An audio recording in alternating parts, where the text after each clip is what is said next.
নামাজ পড়ার সময় কি আপনি প্রায় রাকাত ভুলে যান, বা কখনো কি মনে হয় আপনার পেছনে কেউ দাঁড়িয়ে আছে? যে বিষয়টাকে আপনি আবার একটু পাত্তা দেন না, তাহলে আজকের মুভির গল্পটা আপনাদের জন্যই। ইসলামে তো কালো জাদু করা সম্পূর্ণ নিষেধ, আর এই কালো জাদুর প্রভাবে কিভাবে গোটা একটা গ্রাম ধ্বংস হয়ে যায় সেটাই দেখবো আমরা আজকের ইন্দোনেশিয়ান হরর মুভির গল্প খান যাবে। তবে গল্প শোনার আগে কিন্তু অবশ্যই দোয়া দুরূদ পড়ে বসবেন, না হলে বলা তো যায় না কোত্থেকে আবার কি চলে আসে। শুরুতেই আমরা একটা লোককে ফজরের নামাজ আদায় করতে দেখি। তার নাম সিমেরু। নামাজ শেষ করে সে তার মেয়ে রুহাইয়ুকে ঘুম থেকে ডেকে তোলে, নামাজ পড়তে বলে। রুহাইয়ু এরপর অজু করতে বাইরে চলে যায়, কিন্তু অজু করার সময় তার মনে হচ্ছিল আশপাশ দিয়ে কেউ যাওয়া আসা করছে, কিন্তু পেছনে ফিরে তাকাতেই ওখানে আবার কাউকেই দেখতে পায় না। এরপর অজু শেষ করে সোজা চলে যায় তার মায়ের রুমে, কিন্তু গিয়ে দেখতে পায় তার মা আর ভাই এখনো ঘুমাচ্ছে। তাই তাদেরকে আর বিরক্ত না করে সে নামাজে দাঁড়িয়ে পড়ে। সে যখন রুকুতে যায় তখন তার পেছনে আমরা একটা কালো ছায়া দেখতে পাই, কিন্তু মুহূর্তের মধ্যে আবার ওটা সেখান থেকে উধাও হয়ে যায়। তবে নামাজ পড়ার মধ্যে সে পাশের রুম থেকে কারো গোংরানোর আওয়াজ পাচ্ছিল, তাই সালাম ফিরিয়ে পাশের রুমে গিয়ে দেখে দুজন লোক এসে তার বাবাকে মারধর করছে। এটা দেখে তো রুহাইয়ু নিজেই চলে যায় তার বাবাকে বাঁচাতে, কিন্তু একটা লোক এসে রুহাইয়ুকে চেপে ধরে। রুহাইয়ু তখন তার হাত থেকে বাঁচতে ওই লোকের মুখেই কামড়ে দেয়। এটা দেখে আরেকজন লোক এসে ছুরি দিয়ে রুহাইয়ুর হাতে একটা কোপ মারে, যার কারণে রুহাইয়ু নিচে পড়ে যায়। আর ওই গুন্ডাগুলো রুহাইয়ুর চোখের সামনে তার বাবাকে নৃশংসভাবে মেরে ফেলে। এরপর আবার শরীর থেকে মাথাটাকে আলাদা করে সেটা তাদের দরজার সামনে রেখে চলে যায়। ওই ঘটনার পর তো এই নিউজটা সারা দেশেই ছড়িয়ে যায়, গোটা এলাকায় আতঙ্ক ছড়িয়ে পড়ে। তবে সংবাদপত্রে লেখা হয়েছিল যে সিমেরু নাকি কালো জাদুর চর্চা করত, আর এটাই তার মৃত্যুর একমাত্র কারণ। এরপরে কয়েকটা বছর কেটে যায়। জেতিস নামের একটা গ্রামে রুহাইয়ু এখন তার পরিবার নিয়ে থাকে। সে একটা কাপড়ের দোকানে কাজ করে নিজের সংসার চালায়। এই দোকানের মালিক এক সপ্তাহের জন্য কোথাও যাবে, তাই সে রুহাইয়ুকে দোকানের সবকিছু বুঝিয়ে দিচ্ছিল আর সাবধান করে দেয় যে পাশের দোকানের মেয়ের সঙ্গে যেন আবার গল্প করতে বসে যেও না। দোকানের মালিক যখন চলে যায় তখন রাতনাম নামের একটা ছেলে এসে রুহাইয়ুকে এক বস্তা কাপড় বুঝিয়ে দেয়। রুহাইয়ু তখন তাকে কাপড়ের টাকা দিয়ে দেয়, আর রাতনাম যাওয়ার সময় তো রুহাইয়ুর দিকে তাকিয়ে মিষ্টি করে একটা হাসি দিয়ে চলে যায়। আসলে রাতনাম রুহাইয়ুকে মনে মনে অনেক পছন্দ করত। ওই দিনের কাজ শেষ করে রুহাইয়ু দোকান বন্ধ করে রাতে যখন বাসায় ফিরে আসে তখন দেখতে পায় যে তার নানা এসেছে। তার মা তার নানাকে বলছিল, আমি তো রুহাইয়ুকে কাজ করতে নিষেধ করেছি, ও আমার কথা শোনেনি। তখন রুহাইয়ুর নানা বলে, তোমরা যদি আমার সঙ্গে থাকো তাহলে তো তোমাদের কষ্ট কিছুটা কমে যায়, আর এতে রুহাইয়ু তার পড়াশোনাটা চালিয়ে যেতে পারবে। রুহাইয়ু রুমে প্রবেশ করলে তার নানা ভালোবাসে তাকে কিছু টাকা দেয়, কিন্তু রুহাইয়ু ওটা ফেরত দিয়ে দেয়। এরপর তার নানা তার মাকে বলে যে এই বাড়িটি বিক্রি করে দাও। আপনাদেরকে একটা কথা জানিয়ে রাখি, ইনি কিন্তু রুহাইয়ুর আসল মা না, সৎ মা, কিন্তু রুহাইয়ু তাকে মায়ের মতোই ভালোবাসে। তো বাড়ি বিক্রির কথা শুনে রুহাইয়ুর মা বলে যে রুহাইয়ু এই বাড়িতে থাকতে অনেক পছন্দ করে। রুহাইয়ুর নানা তখন বলে যে তুমি তো তোমার স্বামীর অতীত সম্পর্কে ভালো করেই জানো, এই বাড়িতে তোমাদের একা থাকা মোটেও উচিত নয়, হয়তো তারা আবারও ফিরে আসতে পারে। এসব কথা শুনেই তো রুহাইয়ুর ওই দিনের রাতের কথা মনে পড়ে যায়। পত্রিকায় লেখালেখির পর তাড়াহুড়ো করে তাদের ওই বাড়ি ছেড়ে চলে আসতে হয়েছিল। রুহাইয়ুর নানা বাড়ি থেকে চলে যাবার পর সে তার প্রতিবেশী বৃদ্ধ আহমেদ চাচার বাড়িতে আসে। আহমেদ বাড়িতে না থাকায় রুহাইয়ু তখন ঘরের ভেতরে ঢুকে কিছুক্ষণ অপেক্ষা করে, আর তখনই তার চোখে পড়ে একটা সাপের মতো দেখতে অদ্ভুত লাঠি। এরপর গল্প চলে যায় ফ্ল্যাশব্যাকে। সিমেরু একদিন ঘরে ঢুকে দেখতে পাই রুহাইয়ুর মা বিছানায় মরে পড়ে আছে, তার মুখটা বিভৎসভাবে বিকৃত হয়ে গিয়েছে। তখন আলমারির ভেতর থেকে শব্দ আসলে সিমেরু এগিয়ে গিয়ে দেখতে পাই ভেতরে রুহাইয়ু বসে আছে, আর রুহাইয়ুর হাতে তখন সে অদ্ভুত দেখতে সাপের মতো লাঠিটা ছিল। এরপরে গল্প বর্তমানে চলে আসে, আর আহমেদ রুহাইয়ুর সামনে এসে দাঁড়ায়। রুহাইয়ু তখন তাকে জিজ্ঞাসা করে যে আপনি এই লাঠিটা কই পেয়েছেন? আহমেদ বলে যে এটা তোমার বাবাই আমাকে রাখতে দিয়েছিল, তবে এটা কিন্তু খুবই সাবধানে রাখতে হবে, আর না হলে তোমার অবস্থাও তোমার মায়ের মতো হবে। এরপর রুহাইয়ু আহমেদকে বলে যে আমি আমার মায়ের চাচাকে একদম পছন্দ করি না, উনি প্রায় এসে আমাদের বাড়ি বিক্রি করার কথা বলেন। আহমেদ তখন বলে যে কোনো মানুষকে বাইরে থেকে বিচার করা ঠিক না, আর তোমরা যদি এই বাড়িটা বিক্রি করে দাও তাহলে তো তোমরা তোমাদের আগের বাড়িতে গিয়ে থাকতে পারবে। অবশ্য ওই বাড়িটি তোমার বাবা মসজিদে দান করে গিয়েছেন। এইসব কথা শুনে তো রুহাইউ ওখান থেকে বেরিয়ে সোজা তাদের সেই পুরনো বাড়িতে চলে যায়। আর ওখানে তখন একজন ব্যক্তি নামাজ আদায় করছিলেন। রুহাইউ ওই সময় অজু করে চলে যায়, আর ঠিক ওই সময় যে লোকটা নামাজ পড়ছিল তার কাঁধের উপর একজন এসে হাত রাখে। কিন্তু নামাজে থাকায় লোকটা প্রথমবার কিছুই বুঝতে পারে না, তবে এরপর বারবার হাত দিতে শুরু করে। লোকটা তো কয়েকবার ইগনোর করে। এরপর সে যখনই সিজদায় যায় তখনই আবার মসজিদের বাতি জ্বলতে নিভতে শুরু করে। একেবারে অন্ধকার হয়ে গেলে দেখা যায় তার পেছনে অনেক নারী পুরুষ একসঙ্গে নামাজ আদায় করছে। তবে এদের শরীরের গঠন আর হাত পা নখ দেখে তো স্পষ্ট বোঝা যাচ্ছে এরা সাধারণ কোনো মানুষ নয়, এরা হলো জিন জাতি। এরপর নামাজ শেষ করে তো ওই লোকটা পেছনে ফিরে তাকায়, কিন্তু আশ্চর্যের বিষয় হলো তখন আবার সেখানে কেউই ছিল না, আর কে বা তার কাঁধে বারবার হাত রাখছিল। এটা ভেবেই তো সে ভয় পেয়ে মসজিদ থেকে দৌড়ে বের হয়ে যায়। তখন রুহাইউ আবার অজু করে মসজিদে ঢুকছিল, কিন্তু ওই লোকটা তখন তাকে কিছু না বলে দৌড়ে পালিয়ে যায়। রুহাইউ তো কিছুই বুঝতে পারে না। এরপর সে মসজিদের ভেতরে যায় আর চারপাশটা ভালোভাবে দেখতে থাকে, কারণ কয়েক বছর আগে তারা সবাই মিলে এই বাড়িতে থাকতো। সে যখন ঘরে লাইট জ্বালাতে যাচ্ছিল তখনই তার পেছনে আমরা একটা ছায়া দেখতে পাই, কিন্তু লাইট জ্বালানোর পর আবার তাকে কোথাও দেখা যায় না। এরপরে রুহাইউ নামাজে দাঁড়ায়, কিন্তু রুহাইউর সাথে তখন কেউ একজন আল্লাহু আকবার বলে ওঠে। প্রথমে সে এটা পাত্তা দেয় না, কিন্তু এরপর যখন তাকবীরে যায় তখনও সেম কাহিনী হয়। একটু ভয় পেলেও সে নামাজ চালিয়ে যায়। আর তখন আমরা দেখতে পাই তার সাথে অনেক মহিলা নামাজ পড়ছেন, আর ওই লোকের মতো সালাম ফিরিয়ে সে যখন পেছনে তাকায় তখন আবার কাউকেই দেখা যায় না। কিন্তু এরপর সুন্নাত নামাজ পড়ার সময় যখন সালাম ফিরোই তখন দেখতে পাই ওই জিনগুলো তাকে ঘিরেই বসে আছে। এবার তো সে প্রচন্ড ভয় পেয়ে যায় এবং দ্রুত বের হতে যায়, কিন্তু একটা পর্দার সঙ্গে তখন পেঁচিয়ে যায়। এরপর পর্দা সরিয়ে বাইরে আসলে দেখে ওই পুরো মসজিদে একদম তার আগের বাড়ির মতো হয়ে গিয়েছে। সে আয়নায় সেই কিশোরী রুহাইউকে দেখতে পায়। ঠিক তখনই আবার একটা ছায়া তার সামনে আসে। ওটাকে ফলো করতে করতেই সে সামনে এগিয়ে গেলে একটা ঘরের ভেতরে তার বাবাকে তন্ত্র মন্ত্র দিয়ে একটা মানুষের চিকিৎসা করতে দেখে। হঠাৎ করে সেখানে ধোঁয়ায় ভরে যায়, আর একটা সময় পর তো ওই ধোঁয়া তার বাবার মুখে প্রবেশ করতে শুরু করে। সিমেরুর চোখগুলো হঠাৎ করে সাদা হয়ে যায়, আর এরপর আস্তে আস্তে তার মুখ থেকে বেরিয়ে আসে একটা সবুজ রঙের সাপ। ওই সাপটা এরপর নিচে শুয়ে থাকা লোকটার মুখের মধ্যে প্রবেশ করে। কিছুক্ষণ পর ওই লোকটার মুখের মধ্য দিয়ে একটা কালো সাপ বেরিয়ে আসে, আর তারপর ওই দুই সাপ মিলে সেখানে মারামারি শুরু করে। সিমেরু চেষ্টা করতে থাকে সাপগুলোকে কন্ট্রোল করার। একটা সময় পর সেই কালো সাপটাকে মেরে ফেলে, আর সবুজ সাপটা এগিয়ে যায় রুহাইউর দিকে।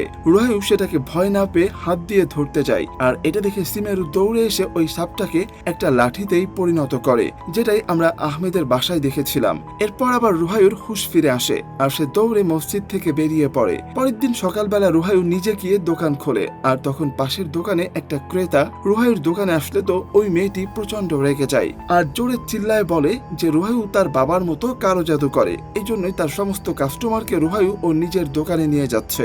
এটা শুনে তো রুহাইউ প্রচন্ড রেগে যায়, আর সঙ্গে সঙ্গে তার চোখগুলো সাদা হয়ে যায়। এরপর সে ওই মেয়েটার গলা চেপে ধরে। আশেপাশের মানুষ এসে রুহাইউকে ছাড়ানোর চেষ্টা করে, কিন্তু সে নিজের মধ্যে ছিল না। তখন রাতনাম এসে তার কপালে হাত রেখে আয়াতুল কুরসি পড়তে থাকে। কিছুক্ষণ পরে রুহাইউ একটু শান্ত হয়ে যায়। তখন আবার একটা মহিলা বলে যে আমি শিওর রুহাইউ নিশ্চয়ই তার বাবার ওই মসজিদ মানে আল মাকমামে নামে নামাজ পড়তে গিয়েছিল। আমার ভাতিজা কালকে ওই মসজিদে নামাজ পড়েছিল, তাকেও জিন ভর করেছে। সত্যিটা জিজ্ঞাসা করে, কিন্তু সে কোনো কথার উত্তর না দিয়ে দৌড়ে বাড়িতে চলে আসে। বাড়ি আসলেই তো নিনান তাকে জিজ্ঞাসা করে যে কি হয়েছে, তোমাকে কেউ নামাজ পড়ার সময় ডিস্টার্ব করে? যদি এরকমটা হয় তাহলে সব সময় আউযু বিল্লাহি মিনাশ শাইতানির রাজিম পড়ে বাম দিকে থুতু ফেলবে। এগুলো শুনে রুহাইউ একটু রেগে যায় আর বলে আমি সবটাই জানি। আর ওখান থেকে হিজাব নিয়ে তার বাবার সেই মসজিদে চলে আসে। সেখানে তখন একজন লোক নামাজ আদায় করছিল। রুহাইউকে দেখতে পাই যে একটা বাচ্চা ওই লোককে কাঁধে চড়ে আছে। সে তো প্রথমে ভাবছিল ভুল দেখছে, কিন্তু পরে চোখ মুছে দেখে যে না, ঠিকই তো দেখছে। তবে ওই লোকটা নামাজ শেষ করে সালাম ফিরাতেই বাচ্চাটা আবার গায়েব হয়ে যায়। এরপর সে নামাজে দাঁড়ায়। তখন হঠাৎ করে নিচে ভয়ঙ্কর দুটো পা দেখতে পায়, কিন্তু পর্দার ওপাশে আবার কাউকেই দেখা যাচ্ছিল না। তার এইবার সত্যি সত্যি ভয় লাগছিল। এই জন্য তার মায়ের কথা মতো সে আউযু বিল্লাহি মিনাশ শাইতানির রাজিম পড়ে বাম দিকে থুতু ফেলে। কিছুক্ষণের জন্য সবকিছু ঠিক হয়ে যায়, কিন্তু এরপর সে যখন আবারও নামাজ পড়া শুরু করে তখন দেখতে পাই কেউ একজন তার সামনে কাটা মাথা নিয়ে দাঁড়িয়ে আছে, আর চিৎকার করে পেছনের দিকে সরে যেতেই সে একদল মৃত জিনের গায়ের উপর গিয়ে পড়ে। প্রচন্ড চিৎকার দিয়ে সে হিজাব খুলে ফেলে আর তখন দেখে তার আশেপাশে কেউ নেই। আর গল্প চলে যায় আবার ফ্ল্যাশব্যাকে। বিছানায় একটা ছেলে শুয়ে আছে যার শরীর ভীষণভাবে কাঁপছে। এরপর রুহাইউ ও তার বাবা ঘরে গেলে দেখতে পাই তার বাবা এমন একটা লোকের চিকিৎসা করছে যার পুরো শরীর বিষাক্ত ঘামে ভরে গিয়েছে। ওই সময় সে তার বাবার পাশে অনেকগুলো জিনকে দেখতে পায় যারা কিনা ওই ছেলেটার শরীর থেকে কি যেন একটা বের করছিল। এরপর রুহাইউ যখন ওখানে গিয়ে বসে তখন ওই জিনগুলো আবার রুহাইউর হাতে ওই জিনিসগুলো দেয়, কিন্তু সিমেরু সঙ্গে সঙ্গে রুহাইউর হাত থেকে ওই জিনিসগুলো নিয়ে ফেলে দেয়। একটু পরেই বোঝা যায় ওই লোকটাকে কেউ কালো জাদু করেছিল। তাই সিমেরু বিপদ টের পেয়ে তার সঙ্গে সঙ্গে তার মেয়েকে নিয়ে বেরিয়ে আসে, কিন্তু ততক্ষণে তার মেয়েকে পুরোপুরি জিনে পজেস করে ফেলেছে। নিনানের চাচা তখন বলে যে রুহাইউ এখন অনেক ছোট, ও শরীর থেকে জিন বের করতে গেলে হিতে বিপরীত হতে পারে। কিন্তু সিমেরু বলে যে আমি তো আমার মেয়েকে কোনোভাবেই জিনের বশে থাকতে দিতে পারি না। তখন নিনানের চাচা বলে যে আগে তোমাকে নিজেকে শুদ্ধ করতে হবে, তোমার মধ্যে থাকা সমস্ত খারাপ জিনদেরকে বের করতে হবে। সিমেরু তো তার মেয়ের জন্য সবকিছু করতে রাজি হয়ে যায়। এরপরে নিনানের চাচা তার ওয়াইফ আজানকে বলে একটা বাটিতে করে কিছু পানি নিয়ে আসতে। সে রুহাইউর হাত ধরে দোয়া পড়তে থাকে আর রুহাইউ তখন প্রচন্ড চিৎকার করছিল। তখনই গল্প আবারও বর্তমানে চলে আসে। রুহাইউ তো তার আশেপাশে কাউকে দেখতে পায় না। ঠিক ওই সময় আবার বাতি নিভে যাওয়ার সঙ্গে সঙ্গেই তার চারপাশে অনেকগুলো জিন এসে হাজির হয়। রুহাইউ দৌড়ে গিয়ে দরজা খোলার চেষ্টা করে, কিন্তু সে কোনোভাবেই দরজাটা খুলতে পারছিল না। একটা জিন আবার তখন রুহাইউর দিকে এগিয়ে আসছিল, আর এইবার রুহাইউ অনেক চেষ্টা করে দরজা খুলে দৌড়ে বাইরে বেরিয়ে আসে। এদিকে রুহাইউর পাশের দোকানের মেয়েটির মা এসে তো রুহাইউর মাকে অনেক বেশি কথা বলে যে কেন তার মেয়ে আজকে এমনটা করলো। ওই মহিলা তখন অনেক আজে বাজে কথা বলে তাকে অপমান করতে থাকে। এটা দেখে রাত্তাম আবার বলে যে রুহাইউর উপরে বাজে জিন ভর করেছিল, সে ইচ্ছা করে করেনি। ওই মহিলাটি তখন রাতনামকে বলে যে তুমি এখানে নতুন এসেছো, কিছুই জানো না। রুহাইউর বাবা অনেক খারাপ মানুষ ছিল। এর মধ্যে রুহাইউ সেখানে এসেই তো প্রথমে ওই মহিলার কাছে ক্ষমা চায়, কিন্তু মহিলা রুহাইউকে তখন অপমান করে বলে যে তোমার বাবা এতটা খারাপ মানুষ ছিল যে গ্রামের লোকেরা তাকে গলা কেটেই মেরে ফেলেছিল, আর তোমাকেও ঠিক একই শাস্তি দেওয়া উচিত। নিজের বাবার সম্বন্ধে এরকম কথা শুনে তো রুহাইউ প্রচন্ড রেগে যায়, আর তার আবারও এই রূপ দেখে তো সবাই সেখান থেকে ভয় পেয়ে পালিয়ে যায়। নিয়ন তখন তাকে শান্ত হতে বলে আর বুঝিয়ে বলে যে এমনটা চলতে থাকলে কিন্তু আমরা এখানে থাকতে পারবো না। তুমি একটা কাজ করো, নানার সাথে বোর্ডিং স্কুলে চলে যাও, এখানে তোমার থাকা হবে না। এটা শুনে রুহাইউ বলে যে আমি যদি এখান থেকে চলে যাই তাহলে তোমাদেরই সুবিধা, তোমার ওই চাচা আমার বাবার সব সম্পত্তি দখল করে নেবে। এটা বলেই তো সে ওখান থেকে আবারও চলে যায় তার বাবা সেই মসজিদে নামাজ আদায় করতে। ওখানে গিয়ে সে দেখে যে রাতনামও নামাজ পড়ছে, আর রুহাইউ দেখে রাতনাম নামাজ শেষ করে বলে এখানে আর কোনো সমস্যা নেই, তুমি চাইলে আমি তোমার সঙ্গে থাকতে পারি। কিন্তু রুহাইউ বলে যে তার আর কোনো প্রয়োজন নেই, আমি একাই থাকতে পারবো। ওই রাতে সে কোনো সমস্যা ছাড়াই নামাজ শেষ করে, কিন্তু একটু পরেই বুঝতে পারে যে পর্দার আড়ালে কিছু একটা আছে। এরপর ভয়ে ভয়ে পর্দা সরালেই দেখতে পাই ছোট্ট রুহাইউ একটা জিনের কোলে মাথা দিয়ে শুয়ে আছে। প্রচন্ড ভয় পেয়ে সেখান থেকে দৌড়ে আসলে আবারও অতীতের একটা জগতে ফিরে আসে। একটা ঘরের ভেতরে অসংখ্য জিনদেরকে দেখতে পায় এবং সে তো ভয় পেয়ে সেখানে অজ্ঞান হয়ে যাচ্ছিল।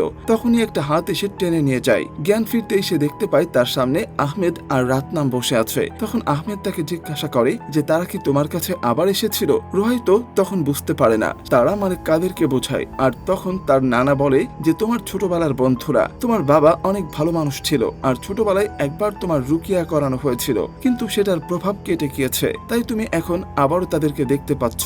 এর পরের দিন সকালবেলা দোকানে গেলেই তো হঠাৎ করে রুহাইউর বমি হতে শুরু করে, আর সব জায়গায় তখন সেই জিনদেরকে দেখতে পায়। অন্যদিকে নিনান সবজি বিক্রি করছিল, সব কাস্টমার তখন দোকান থেকে সবজি কিনছিল। তখন পাশের দোকান থেকে এক মহিলা এসে চিল্লায় বলে যে এই মা মেয়ে মিলে সমস্ত মানুষকে বশ করছে। সে তো আবারও রুহাইউর বাবাকে নিয়ে অনেক আজে বাজে কথা বলতে শুরু করে, আর এগুলো শুনে রুহাইউ তখন বাইরে বেরিয়ে আসে। সঙ্গে সঙ্গে তার মুখ থেকে সেই সবুজ সাপটা বেরিয়ে আসে, আর কিছুক্ষণ পর তো ওটা গিয়ে মিনা মানে যে এতক্ষণ চিৎকার করছিল তার পায়ে গিয়ে আঘাত করে। ওই ঘটনার পর তো গ্রামের সবাই মিলে এসে রুহাইউদেরকে বাড়ি ছেড়ে চলে যেতে বলে। রুহাইউ তখন দরজা খুলে বের হতে চায়, কিন্তু নিনান তাকে দরজা খুলতে দেয় না। সে প্রচন্ড ভয় পেয়ে তো তার ছেলেকে জড়িয়ে ধরে বসেছিল। তখন সেখানে রাতনাম আর আহমেদ চলে আসে। আহমেদ সবাইকে চেঁচিয়ে বলে যে সিমারুকে তো মেরে ফেলেছো, এখন অন্তত তার ফ্যামিলিকে তোমরা একটু শান্তিতে থাকতে দাও। এরপর তো ওখান থেকে সব লোকেরা চলে যায়, কিন্তু এদিকে তো দেখা যায় রুহাইউর চোখ পুরো কালো হয়ে গেছে। অন্যদিকে মিনার শরীর একটা মোটা সাপে পেঁচিয়ে ধরেছিল।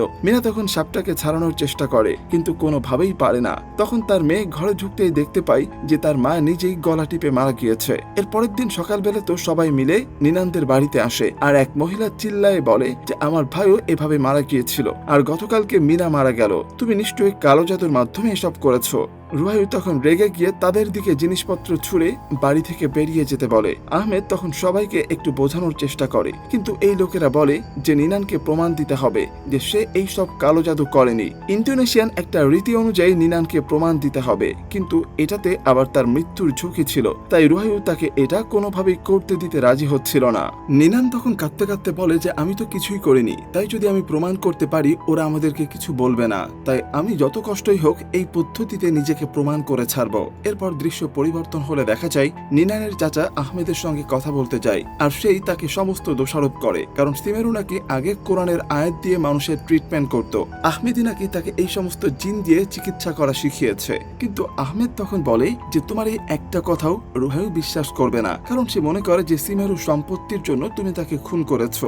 এর পরের দিনে তো নিনানকে এই বিশেষ পদ্ধতির জন্য কাফনের কাপড় পরিয়ে রেডি করা হয়। গ্রামের সমস্ত মানুষই তো এই রিচুয়াল দেখতে সেখানে এসে জড়ো হয়, আর নিনানকে তখন বলতে বলা হয় যে আমি যদি কালো জাদুর মাধ্যমে নিনানকে মেরে থাকি তাহলে আমি মৃত্যুর জন্য প্রস্তুত। এই কথা বলার সঙ্গে সঙ্গে তো নিনান জ্ঞান হারিয়ে ফেলে, আর সে একটা ভিন্ন জগতে গিয়ে দেখতে পাই রুহাইউ নামাজ পড়ছে। তার আশেপাশে তখন অনেকগুলো জিন তাকে ঘিরে রেখেছে। রুহাইউর চোখ তখন ধীরে ধীরে সাদা হয়ে যায়, আর শরীরে তখন নীল রঙের একটা অদৃশ্য শক্তি প্রবেশ করে। এসব দেখে তো নিনান লাফিয়ে উঠে পড়ে, আর আহমেদ তখন সবাইকে উদ্দেশ্য করে বলে যে নিনান তো বেঁচে ফিরেছে, তার মানে এটা প্রমাণিত যে সে কোনো কালো জাদু করেনি। তাই গ্রামের মানুষ এখন তাদেরকে আর কিছুই বলার সুযোগ পায় না। এর পরের দিন রুহাইউ যখন রাতনামের সঙ্গে দেখা করতে যায়, তখন রাতনাম তাকে জিজ্ঞাসা করে যে তোমরা নাকি গ্রামের বাড়ি বিক্রি করে চলে যাচ্ছ। এই প্রশ্নের উত্তর দেওয়ার আগেই রুহাইউ তখন দেখতে পায় তার মা কয়েকজন লোকের সঙ্গে বাড়ি বিক্রির ব্যাপারে কথা বলছে। এটা দেখেই তো সে তার মাকে জিজ্ঞাসা করে যে তোমার চাচার বুদ্ধিতে কি তুমি এসব করছো। নিনান তখন বলে তোমার নানা একজন ভালো মানুষ, সে অনেক আগে থেকেই জানতো যে তোমার বাবা কালো জাদু করে। তোমার বাবাকে সে বারবার সাবধান করেছিল সে যেন তার আত্মশুদ্ধি করে, কিন্তু সে ওটা শোনেনি, আর এজন্যই তাকে মরতে হয়েছে। আমরা যদি এখানে থাকি তাহলে কিন্তু আমাদেরকেও মরতে হবে। ওই সময় তো রুহাইয়ের চোখ পুরো কালো হয়ে যায়, আর তার পেছন থেকে একটা জিন বলে ওঠে যে তোমার চাচাই সিমেরুকে মেরেছে। রুহাইউ তার বাবার খুনির গালে কামড় দিয়েছিল, আর সে নিনানের চাচাকে দেখেছে তার সঙ্গে কথা বলতে। এই কথাগুলো তো নিনান কোনোভাবেই সহ্য করতে পারছিল না, তাই সে ওখানে জ্ঞান হারিয়ে ফেলে। আর ওই জিনটা চলে যাওয়ার পর তো রুহাইউ সেখানে জ্ঞান হারায়। এর পরের দিন রুহাইউ যখন দোকানে যায়, তখন দোকানের মালিক রুহাইউর হাতে একটা খাম ধরিয়ে বলে যে তোমাকে আর কাল থেকে আসতে হবে না। রুহাইউ তাকে অনেক অনুরোধ করে, কিন্তু এই মালিক তো রীতিমতো তাকে অপমান করে সেখান থেকে তাড়িয়ে দেয়। রুহাইউ কাঁদতে কাঁদতে তার বাবার ওই মসজিদেই যায়, তখন আবারও তার শরীরে জিন প্রবেশ করে। তার মুখের মধ্যে সবুজ রঙের ধোঁয়া প্রবেশ করার সঙ্গে সঙ্গেই সেখান থেকে দুটো সাপ বেরিয়ে আসে।